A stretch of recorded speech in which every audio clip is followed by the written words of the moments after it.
भाई हमार आज पवन सिंह के कुल विरोधियन के गाल पर तमाचा मार देहल जाओ। बस तुम जानी वीडियो के लास्ट तक जरूर देखिए जा और वीडियो अच्छा लगी तो शेयर करिए जा। और तब हो पवन सिंह के विरोधी लोग जब पवन सिंह भाजपा ज्वाइन कही ना उपेंद्र कुशवाहा से मिले न तो तुहन जाना का गाड़ फाट गईल लगल जा घूम घूम के चिल्लाए कि पवन सिंह थूक के चाट लेना। जब पवन सिंह चुनाव लड़े के सोचन तो तुहन जाना घूम घूम के मीडिया और सोशल मीडिया में लगल जा कुकुर नियन भोंके कि पवन सिंह नचनिया और बजनिया हम और एगो नाचे गावे वाला के राजनीति में नहीं आवे के चाहिए। और पवन सिंह के स्टेज पर कुछ हंसी मजाक का क्लिप वायरल क के महिला सम्मान के नाम पर लगल जा हवा बनावे।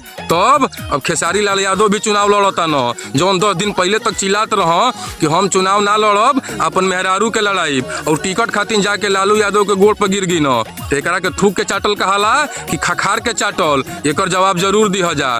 पवन सिंह नचनिया और बजनिया हम न तो खेसारी लाल यादव आजादी के लड़ाई में अंग्रेजन पर ढेला चलौले रह कि कारगिल के युद्ध में पाकिस्तान में जाके झंडा फहरौले रह। अरे उनकर कौन ऐसा कुर्बानी बा जौन देश भुला नहीं खे पावत। पवन सिंह स्टेज पर महिला संगे छेड़खानी करे न तो तुम जानी मऊसा स्टेजवा पर महिला संगे रामायण और सत्संग का पाठ करत हूँ।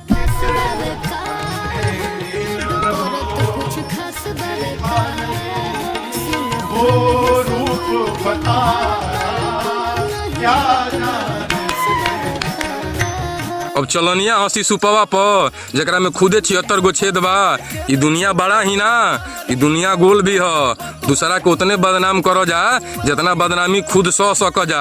बाकी छपरा के जनता के रुझान आवे तो शुरुए हो गिल बा। वीडियो देख लो जा। ये सारी छपरा से पॉलिटिक्स में खड़ा हुआ क्या किया छपरा में रह के छपरा से जीत गया तो कौन सा वो फायदा कर लिया। बस बनने के लिए पॉलिटिक्स यहाँ पे सब चुतियापा करने आया इससे ज्यादा कुछ नहीं कर रहा है यहाँ का लोग। जनता यहाँ पे बस बैठने वाला है देखने वाला है। टाइटल देखिए पता चल रहा है कितना अच्छा सिंगर है।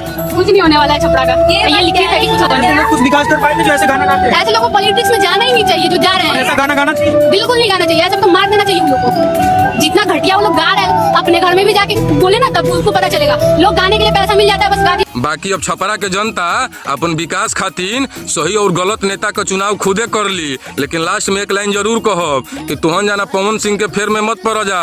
तुहन जाना अपना फेर में रह जा। बुझाइल। जय हो पवन भैया जय हो भोजपुरिया समाज।